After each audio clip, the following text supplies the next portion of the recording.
yang saya pikirkan, apa yang saya angen-angenkan menjadi kenyataan.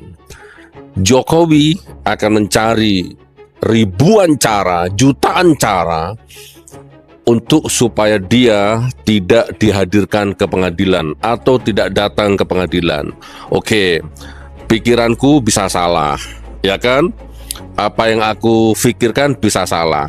Tapi intinya, hakikat intinya, dengan dikabulkan eksepsi Dr. Tifa, maka batal semua tuduhan jaksa. Akhirnya sidang tidak dilanjutkan dan akhirnya Jokowi selamat tidak datang ke pengadilan. Kan itu intinya. Ayo, mau ngomong apa? Monggo. Kalian para pendukung penyembah, monggo. Aku gak ngurus awakmu, monggo. Ya silahkan, mau jadi termul sejati seumur hidupmu, monggo silahkan. Ini. Tapi intinya begitu. Oke, saya runut pelan-pelan ya. Anak negeri, Pak Roy Suryo, Dr. Tifa, ya kan? Pak Rustam Effendi, siapa lagi dulu yang sudah RJ itu. Intinya, saya sebut dua nama saja, Dr. Tifa dengan Pak Roy Suryo. Ya, dua anak negeri dikriminalisasi, dilaporkan, diproses, bahkan sudah jadi tersangka, bahkan sudah wajib lapor. Bayangkan hidup orang ya disiksa sedemikian rupa, harus lapor setiap bulan, bahkan sudah digerebek, sudah ditangkap. Kurang apa? Kurang jahat bagaimana? Kurang jahat bagaimana? Kurang jahat bagaimana? Rezim terkutuk laknatullah itu 10 tahun yang lalu, orang sudah ditangkap, orang sudah dicekal, ya kan?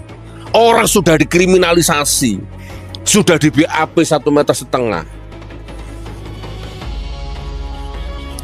Tiba-tiba di tengah proses berhenti, ya kan? Dimenangkan. Harapan saya harusnya hakim menolak eksepsi itu. Supaya apa? Supaya proses terus jalan, supaya para termul dan Jokowi hadir di pengadilan. Ternyata apa yang saya pikirkan benar. Eksepsinya, jadi eksepsi itu gini loh. Jaksa itu menuntut Dr. Tifa dan Roy Suryo itu, jaksa itu menuntut, kamu salah. Nah, jaksa itu dapat BAP dari polisi kan gitu ya. Dapat kasus dari polisi. Nih, jaksa, nih berkas-berkasnya Dr. Tifa sama Roy Suryo nih. Pencemaran nama baik, penghinaan, apalah macam ITE, berlapis-lapis pasalnya. Nih jaksa. Nah, jaksanya percaya sama polisi, oke, kerjasama, maka terjadilah sidang itu. Nah, dengan berkas-berkas BAP itu, bekal itu, maka jaksa menuntut Dr. Tifa itu didakwa ini. Maka Dr. Tifa membela yang namanya eksepsi itu. Kalau eksepsinya Dr. Tifa ditolak, maka sidang lanjut. Wajib hukumnya Jokowi hadir. Masalahnya sekarang eksepsinya diterima, sehingga semua tuduhan jaksa batal demi hukum. Ya intinya Jokowi nggak bisa hadir dan nggak perlu hadir sudah. Silahkan kalian artikan. Saya nggak nuduh hakimnya masuk angin. Saya nggak nuduh hakimnya disuap, enggak. Ya tapi inilah permainan hukum dunia. Ya begini sudah. Apa yang kamu harapkan? Jadi sampai detik ini ijazahnya Jokowi belum terbukti asli. Catat itu. Sampai detik ini ijazah Jokowi belum terbukti asli, belum berkekuatan hukum. Enak ya ngelaporkan orang, enak ya nyekal orang, enak ya nangkep orang. Ujung-ujungnya nggak terbukti. Astagfirullahaladzim. Kebodohan macam apa yang kamu tontonkan ini? Saya lupa. Kalau salah saya dikoreksi ya. Makanya dulu saya nggak mau eksepsi. Zaman saya nggak mau eksepsi supaya sidangnya lanjut. Makanya sidang saya lanjut sampai 7 bulan. Tapi apa yang terjadi? 7 bulan sidang, 7 bulan Jokowi nggak hadir. Yang datang teman sekolahnya, yang mengaku teman sekolahnya, yang datang gurunya, guru-guru SD yang sekarang. Padahal itu pengadilan itu di depan rumahnya itu, di Solo itu. sorry, maaf ya, aku tadi teriak ya, emosi. Capek deh.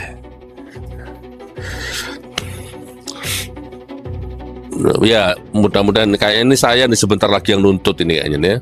Saya nuntut ini habis ini. Saya bikin laporan habis ini. Entah perdata, entah pidana ini.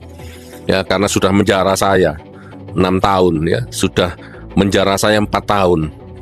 Ya, memiskinkan saya secara sistematis, secara masif, memisahkan saya dengan keluarga. Ternyata sampai detik ini nggak ada kekuatan hukum ingkrah ijazah Jokowi asli, sampai detik ini nggak ada. Pun teman-teman ya, saya tak closing statement ya. Beberapa minggu yang lalu saya membuat statement bahwa Jokowi akan mencari ribuan cara agar dia tidak datang ke pengadilan. Ya, mungkin pikiran saya salah, tebakan saya salah, analisa saya salah, nggak apa-apa, nggak harus benar. Tapi intinya detik ini terjawab sudah, bahwa intinya Jokowi sudah tidak perlu didatangkan ke pengadilan. Oke, silahkan para termul, kalian mau memutar balik fakta apa kayak silahkan. Anda mau membela hakim silahkan, Anda mau membela jaksa silahkan. Tapi intinya pesan saya untuk kalian para termul ya, Jokowi sudah melaporkan orang itu sudah dijadikan tersangka, orang itu sudah ditangkap, digerebek rumahnya, orang itu sudah dicekal, dan intinya ujung-ujungnya orang itu proses hukumnya dihentikan di tengah jalan. Itu intinya.